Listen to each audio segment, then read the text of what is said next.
So what is he doing now? He's down on one knee, handing her flowers. She doesn't want flowers. She wants a ring. That's what he's afraid of. But wait a minute. She just threw all the flowers on the ground and stormed off. She wants a ring. He's going after her. Forget it, kid. She's gone.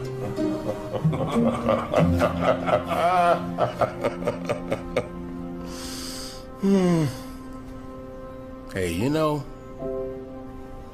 if it wasn't for you telling me what's going on in that park, I don't know what I'd do. I enjoy it. You made me realize that there's plenty to enjoy without having to see it. Thanks. Forget about it. Eat your lunch.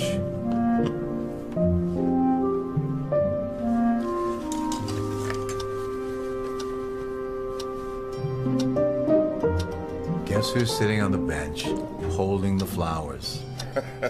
You're kidding. I kid you not. Well, what's he doing? He's standing up. She's back. She's what? She's taking the flowers. And what? And she's giving him a big kiss. Oh, he's back down on one knee again. Uh-oh. But this time, he's got something else. A ring? Yep, you got it. Way to go, kid. Murray, are you ready? Am I ready? Who could ever be ready for something like this? I know, but it is time. Well, if it's time, then it's time.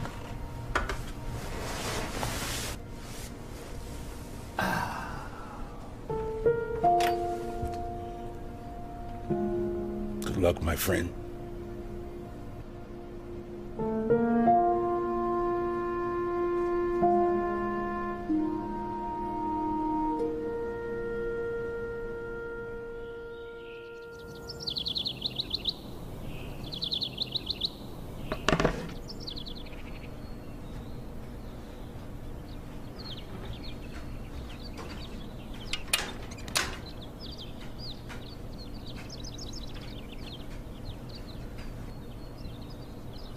Only one tray?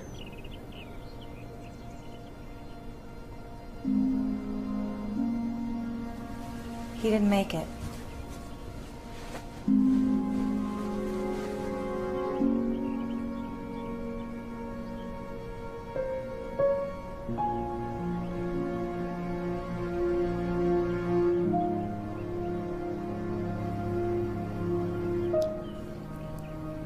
Nurse, will you do me a favor, please? Would you take a look down at that park and tell me what you see?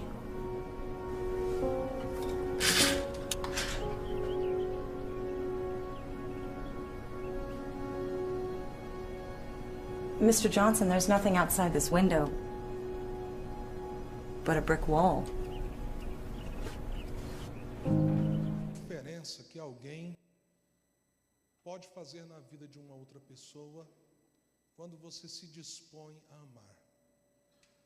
Qual a diferença que a gente pode produzir na história, não apenas de uma pessoa, mas às vezes numa amplitude e num impacto muito maior do que nós possamos imaginar, se simplesmente nós nos dispormos a investir em alguém. E o inverso? O que pode acontecer na nossa vida se alguém olhar para nós e dizer assim: eu quero caminhar com você, eu quero apoiar você, eu tenho fragilidades, lutas, problemas como você tem, mas eu quero investir a minha vida na sua vida. A Bíblia está cheia de exemplos vivos, reais, de pessoas que viveram, gente de carne e osso que viveu num determinado tempo da história humana e que dispôs o seu coração a agir assim no poder do Evangelho, no poder de Cristo. Talvez um dos nomes do Novo Testamento mais impactantes quanto à força que tem o poder transformador que tem quando alguém se dispõe a amar e investir no outro, é um homem que, por incrível que pareça, apesar de todo o impacto que ele exerceu, nós não temos tantas passagens bíblicas assim sobre ele. Eu quero hoje apenas introduzir uma sequência com mais outros 2 sermões sobre a vida de Barnabé. Barnabé, cujo nome significa o encorajador, o exortador, aquele que consegue dar uma palavra de sabedoria e estímulo, ou às vezes até mesmo de correção, aquele que veio de uma ilha chamada Chipre, e que a Bíblia basicamente fala sobre ele em 4, 5 passagens, não mais do que isso. Que impacto Barnabé teve na história do cristianismo primitivo, na história de pessoas às quais ele se dispôs a abraçar, a receber, a amar, a investir o que ele havia recebido na vida delas. E qual o resultado prático disso para a igreja da época e que ressoa pela história até chegar aqui nas nossas vidas como cristãos do século 21. Entre os poucos textos que falam sobre Barnabé, há um versículo que eu gostaria que nós lêssemos, que fala especificamente do seu caráter. Do seu caráter. Nós vamos voltar depois nessa passagem de um modo mais completo, mais amplo. Mas eu gostaria que nós destacássemos apenas esse versículo.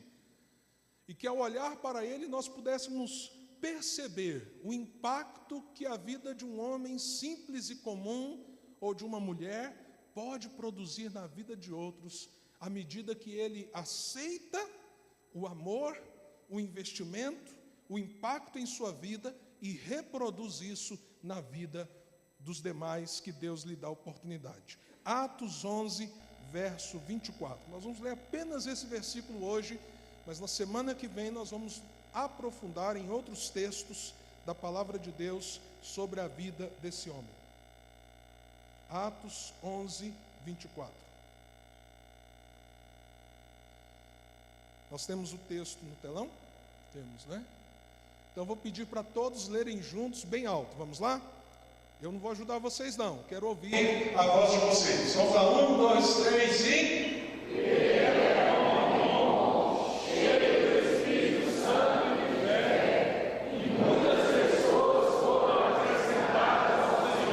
Vamos lá, mais uma vez.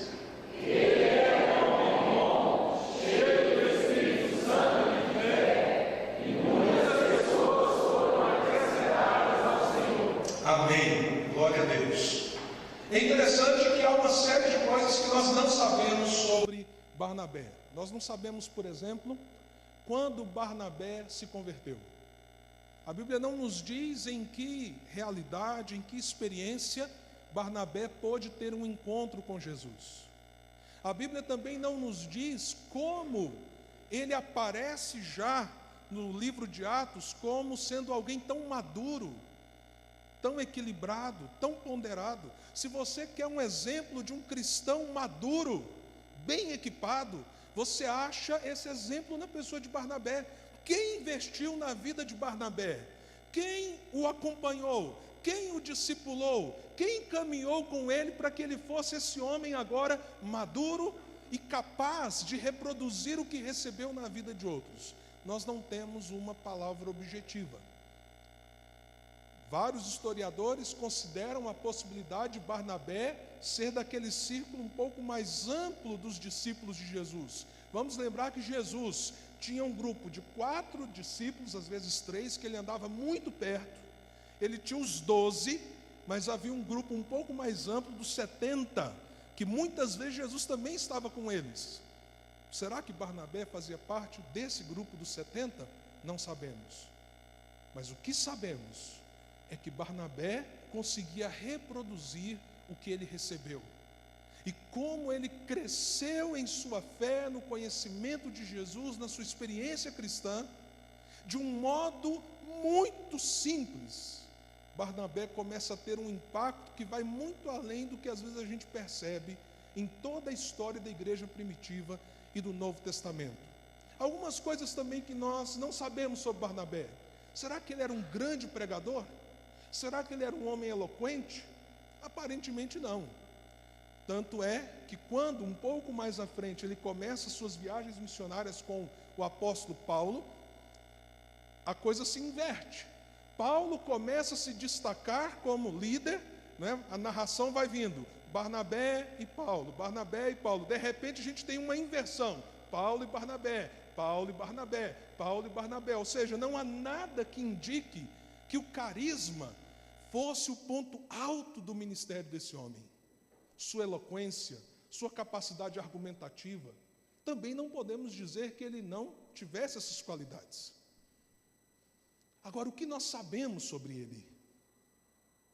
Nós conhecemos a partir de Barnabé um homem que constrói uma história de impacto, não através de um púlpito, não através dos meios de mídia e comunicação, mas desenvolve um grande ministério que ressoa com grande profundidade à medida que ele investe a vida dele na vida de outras pessoas.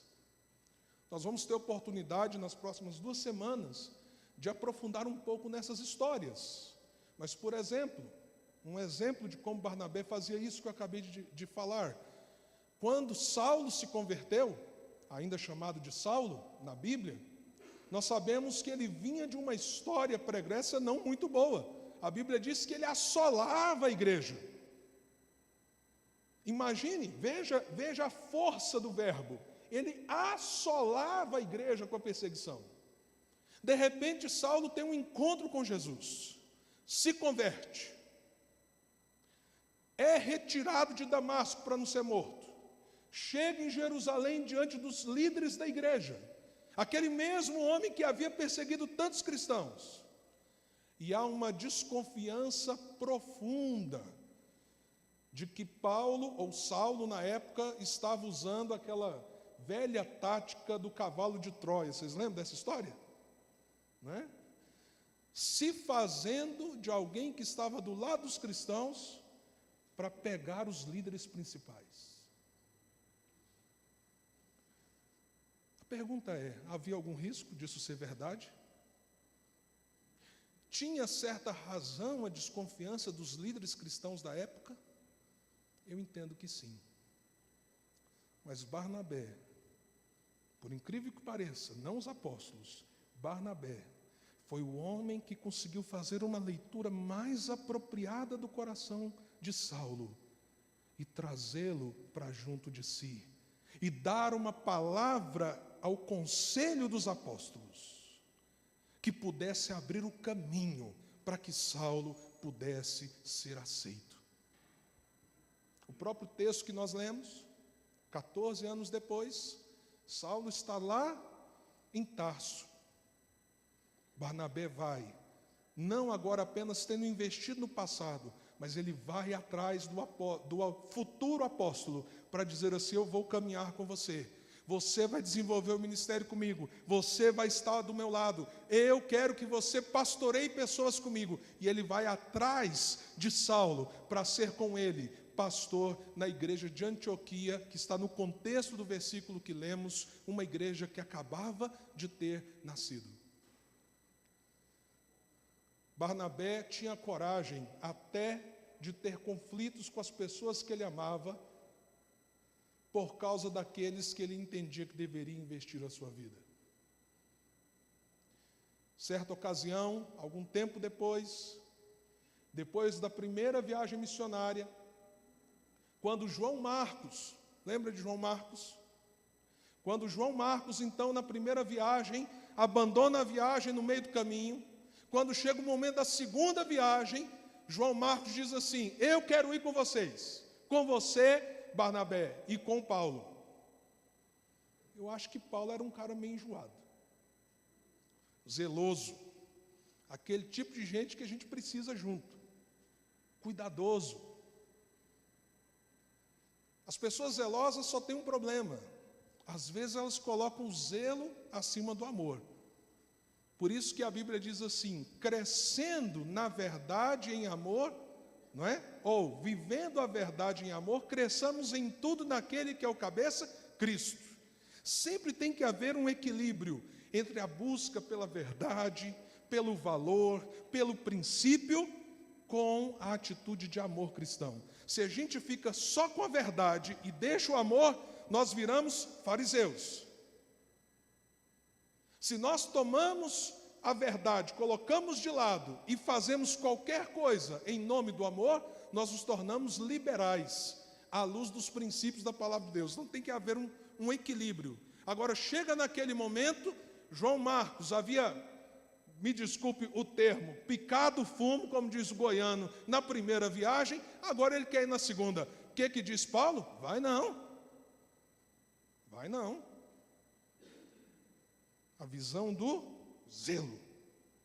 Rapaz, você queimou comigo. Olha, quando alguém queima comigo, acabou, nunca mais. Diz que mineiro é assim. Não é? Quem é mineiro aqui, gente, hein? Tem mineiro? Ó, o Edinho, né? O Edinho é mineiro. O Edinho é um mineiro crente. Né? O Tiago também. O mineiro chega lá com doce de leite, queijinho, te recebe com uma beleza. Você conquistou a confiança, vai longe com você. Você pisou na bola, né? Primeira coisa que sai da mesa é o queijinho com doce. Barnabé não era conivente com a imaturidade de João Marcos. Barnabé era alguém que via, apesar da imaturidade, alguém que podia crescer em Jesus. Então o que ele faz? Paulo já é um líder. Paulo já é alguém preparado. Paulo já é alguém que não precisa mais de Barnabé para o exercício do ministério. Diz a Bíblia que ele toma João Marcos com ele para investir na vida de João Marcos, segue caminho e Paulo vai em outra direção. Investindo na vida de pessoas. Um discípulo que discipulava. Um discípulo que se doava. Derramava a sua vida na vida do outro. E por que, ao fazer isso, Barnabé tinha um impacto tão grande na vida das pessoas? Eu creio que esse versículo sintetiza o porquê.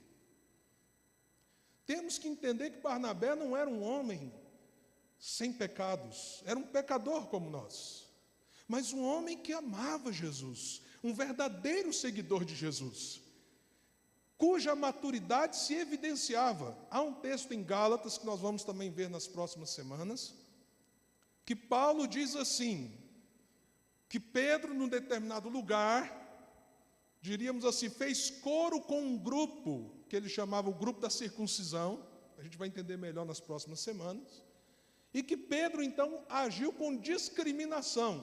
Vocês estão vendo que a igreja não é perfeita faz tempo, não é? Não é verdade? Pastor, mas se a igreja é o lugar dos crentes em Jesus, não pode existir esse tipo de coisa. Irmão, tem um lugar que a igreja, os crentes do Senhor Jesus, não existe nada disso. São os que já foram promovidos. A turma que está lá em cima, você precisa ver, não tem discriminação, não tem problema, não tem pecado, não tem nada de ruim lá. Mas na turma que está aqui ainda militando, a coisa às vezes é complicada. E Pedro, o apóstolo Pedro, um homem de Deus, Paulo diz assim, ele foi lá e sentou com os da circuncisão. E diz assim, o próprio Barnabé ficou com eles. Ou seja, Barnabé fez coro com Pedro. Mas o que me chama a atenção é que ele está falando de Pedro. Mas ele diz assim, e o próprio Barnabé? Ou seja, o que ele esperava? O que Paulo esperava de Barnabé? Um nível de maturidade ainda maior do que de Pedro. Veja que homem extraordinário, falho, humano, mas um homem de Deus. E aí o que evidencia, não é, esse poder de transformação na vida dos outros? Por que ele era um homem tão maduro? E esse texto aqui ele é muito simples da gente entender, porque ele apresenta 3 características que todos nós devemos almejar. Primeira característica, que ele era um homem bom. Uma coisa sobre bondade. há palavras na Bíblia que às vezes têm uma força diferente no contexto bíblico do que no nosso contexto. Vou dar um exemplo para você. Palavra ai. Qualquer coisinha a gente diz ai. Pisou no seu calo, ai. Né? Deu uma picadinha lá, está cortando o carro, deu uma picadinha, ai. Agora, quando você lê ai na Bíblia, está lá assim, ai de vós, fariseus. Você põe ai nisso. Mas põe ai com vontade. É como se o texto dissesse assim, ai de vocês. Entende? Então, às vezes a gente lê e não sente a força da palavra. Outro exemplo, nesse caso uma palavra positiva. Bem-aventurado. Bem-aventurado. A gente pensa, né, bem-aventurado é alguém, né? As coisas estão dando mais ou menos certas para ele. O termo bem-aventurado significa assim, como é feliz. Como é feliz. Quando a Bíblia fala que alguém é bom, essa expressão é muito mais forte do que a gente imagina. Por exemplo, quantas vezes você já leu nos Salmos, né? Porque o Senhor é bom, a sua misericórdia dura para sempre, e de geração em geração a sua fidelidade. O que significa Deus ser bom? O termo bondade se refere à graça, à misericórdia e ao amor de Deus. Está embutido no termo bondade essas características do ser de Deus. Como Ele ama, como Ele é misericordioso, como Ele derrama graça, o seu favor a pessoas que não merecem. Essas coisas revelam. Então, quando a gente diz assim, Senhor, o Senhor é bom, põe bom nisso, gente. Põe bom nisso. Significa, o Senhor é um Deus amoroso, misericordioso, gracioso, eternamente. Bom, mas se tem todo esse peso, o que é um homem bom? Certa vez, um jovem chegou para Jesus e disse assim, bom mestre. E Jesus diz, por que você me chama de bom? Não há ninguém que seja bom a não ser Deus. Vocês lembram disso?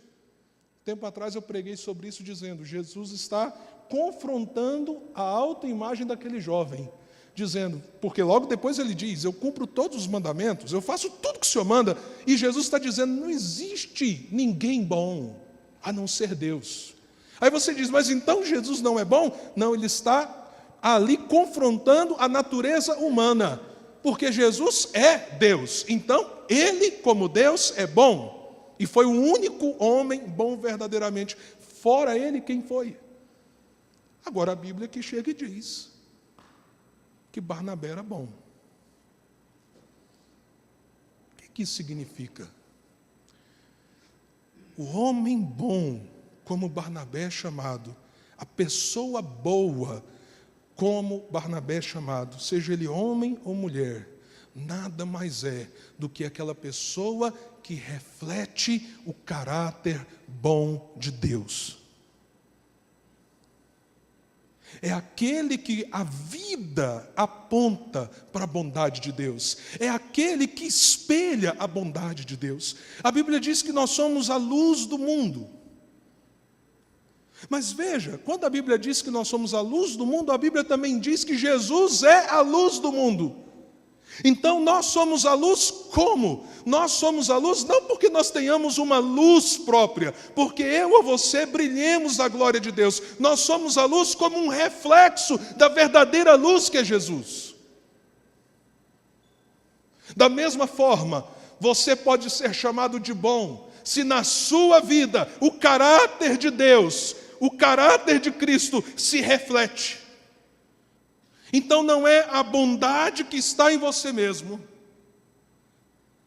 mas é a bondade que está em Deus, mas que se manifesta em você, que se espelha em você, que é demonstrada no mundo através de você, que é conhecida pelos homens através de você.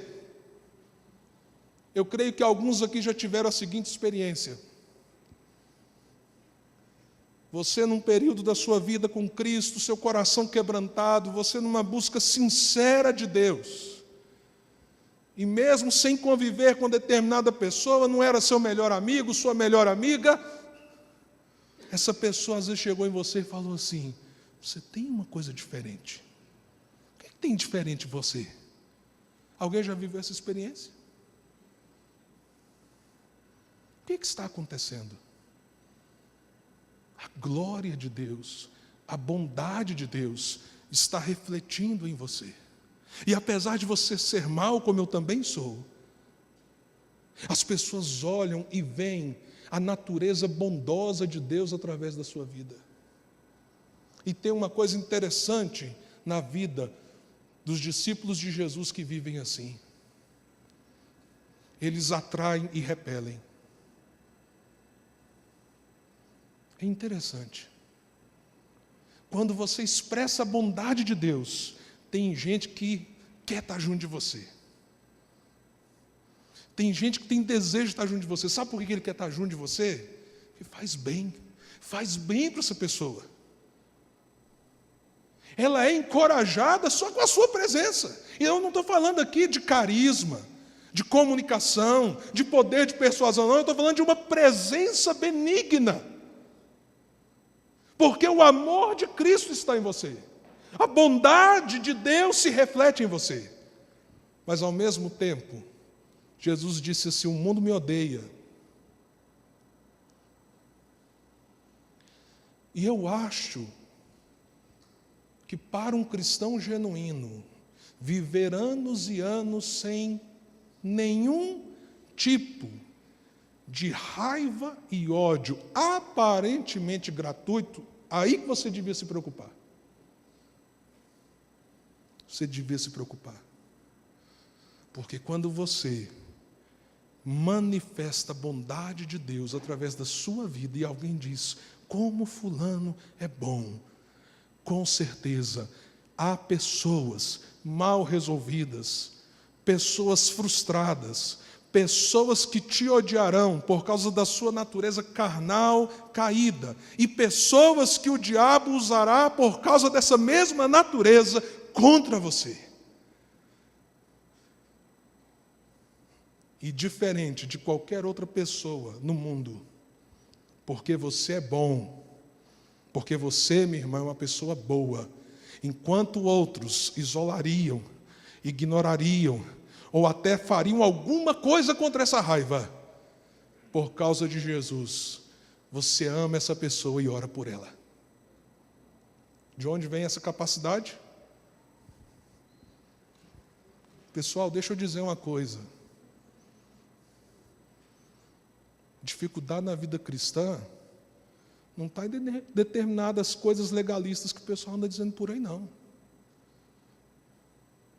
Ser cristão, verdadeiramente, envolve, por exemplo, isso. Tem um povo doido por aí nas igrejas. Eles são doidos, eles não leem Bíblia. Que faz campanha na igreja para destruir as pessoas que são contra ele. Não, Deus vai derrubar aquele meu patrão. Não lê Bíblia. Se alguém se levantar contra você, o que Jesus diz que a gente faz? Ora, clama por ele, abençoa a vida dele. Isso manifesta o quê? A bondade de Deus através da gente. Então, Barnabé era um homem bom, não bom em si mesmo, mas que expressava no seu caráter a bondade de Deus. Mas isso também tem a ver com essa segunda característica. Ele era um homem bom, segundo o que, gente? Cheio do Espírito Santo. Cheio do Espírito Santo. Eu já disse isso, vou repetir novamente. Todo aquele que tem Jesus como Senhor e Salvador de sua vida tem o Espírito Santo. O Espírito Santo não é uma dádiva separada da salvação, até porque é Ele que convence o homem do pecado, da justiça e do juízo, até porque nós estávamos mortos nos nossos delitos e pecados, até porque a nossa condição espiritual requeriria que Ele agisse em nós muito antes de qualquer ação da nossa parte. E aí a Bíblia diz que aquele que ouve e crê é selado com o Santo Espírito da promessa. Se você tem Jesus Cristo, você tem o Espírito Santo. Pastor, mas o Espírito Santo não foi enviado no Pentecostes? Por isso mesmo você tem. A promessa já foi cumprida. Pastor, mas a igreja não precisa ser batizada com o Espírito? A igreja já foi batizada. Entende? O Espírito já está sobre a igreja. Nós temos o Espírito Santo por causa de Cristo na nossa vida. Agora, preste atenção. Ter o Espírito é muito diferente de estar cheio do Espírito. Ter o Espírito é uma condição a qual o cristão nunca se afasta dela. Por isso a Bíblia diz, olha, não apague o Espírito, não entristeça o Espírito. Em que sentido? Você tem um relacionamento com o Espírito Santo de Deus, onde você vai, o que você pensa, o que você faz, todas as coisas do seu dia a dia. Por isso que a Bíblia diz, portanto, você coma, beba ou faça qualquer outra coisa, faça tudo para a glória de Deus. O Espírito Santo está ali. Mas a mesma Bíblia que nos afirma isso, ela também nos ensina, enchei-vos do Espírito. Enchei-vos do Espírito. E eu já ouvi muitas pessoas falando sobre isso, inclusive alguns irmãos, justamente desse lado mais do zelo do que do amor, uma turma que o pessoal chama de hipercalvinista, tentando achar alguma explicação dentro do verbo para dizer que é um estado que você espera. Não, meus amados irmãos, estar cheio significa uma busca sincera do cristão de uma vida mais profunda com o Espírito Santo de Deus. Enchei-vos. Encher de quê? Daquilo que eu já tenho. Eu não vou buscar porque eu não tenho, mas eu tenho consciência que às vezes eu estou apagando essa manifestação, essa presença do Espírito em mim. Eu estou entristecendo o Espírito Santo ao ponto de nem perceber. Sabe qual é a primeira pergunta, geralmente, quem está nesse estado? Ele começa a se perguntar se ele é crente verdadeiro. Será que sou crente mesmo? A Bíblia diz que é o Espírito Santo que testifica com o nosso espírito que somos filhos de Deus. Você quer ter segurança na sua relação com Deus? Segurança na sua salvação? Então você precisa de uma vida cheia do Espírito. E o que é que eu preciso fazer, pastor? Você precisa ter relacionamento. Primeiro com Deus. E Deus a gente tem relacionamento falando com Ele, ouvindo Ele. E como a gente fala com Deus, pessoal?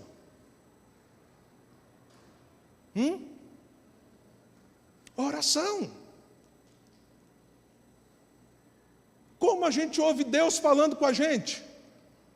Pastor, eu vou, uma irmãzinha que tem ali, ela tem lá uma irmã de oração, eu vou lá orar com ela. Mas que privilégio você está perdendo, né?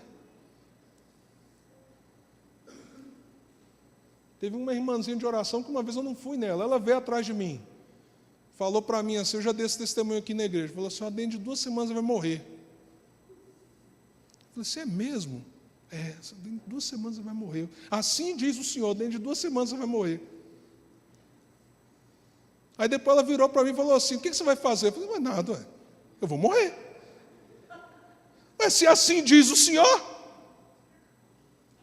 ou então você está mentindo. O Senhor não falou nada. Daqui 2 semanas ele fica sabendo.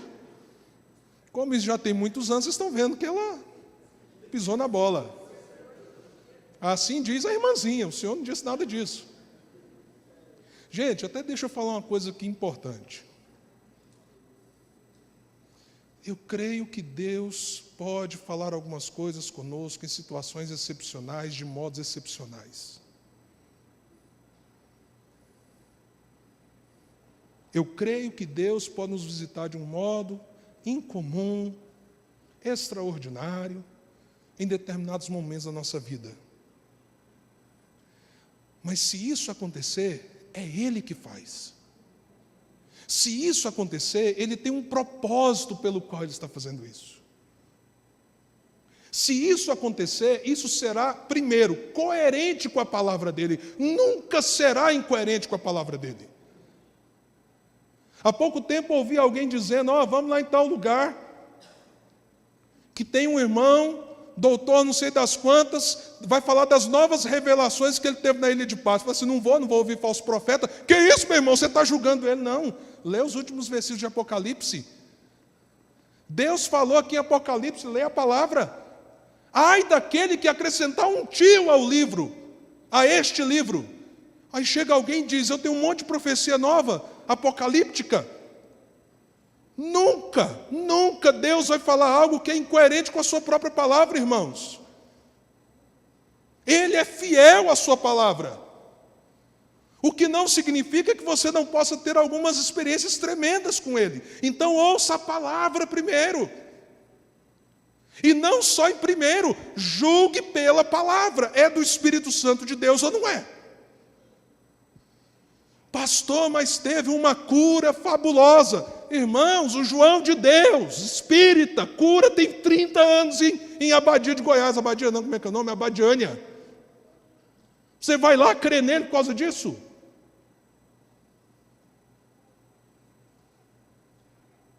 Entende? Vida cheia do Espírito é vida de oração e palavra. É vida de comunhão com os irmãos. Irmão, às vezes é chato, gente. Os irmãos, às vezes, são complicados. Tem dia que você não quer ver ninguém. Esse negócio de discipulado mesmo, tem dia que eu não quero falar, abrir meu coração, falar da minha vida, mas que coisa. Mas eu preciso deles, eles precisam de mim. Para sermos cheios do Espírito, confessai os vossos pecados uns aos outros, para seres o quê? Curados. Barnabé era esse homem maduro, curado, pronto para servir. Então ele era bom, cheio do Espírito Santo, e o que mais? E de fé. E eu quero terminar com essa característica do caráter desse homem. O que é fé? Alguém lembra daquela definição de Hebreus capítulo 12, verso 1? É a certeza das coisas que se esperam, a convicção dos fatos que a gente ainda não vê.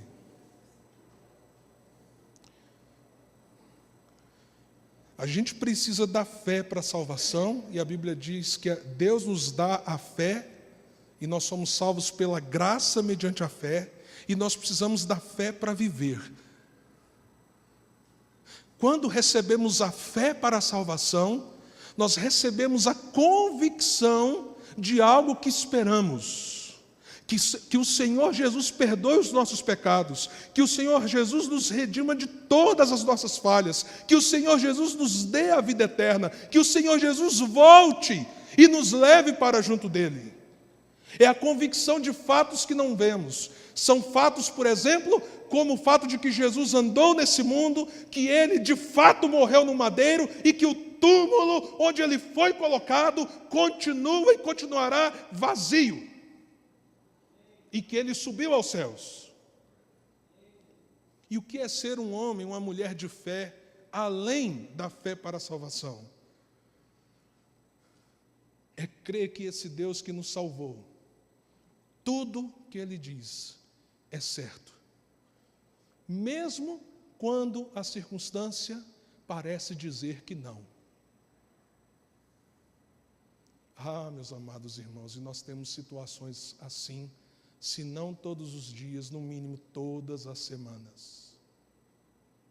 Viver pela fé é ser guiado pelos princípios e valores de Deus, do Deus que já nos salvou. É não abrir mão de determinadas questões por uma convicção, uma certeza.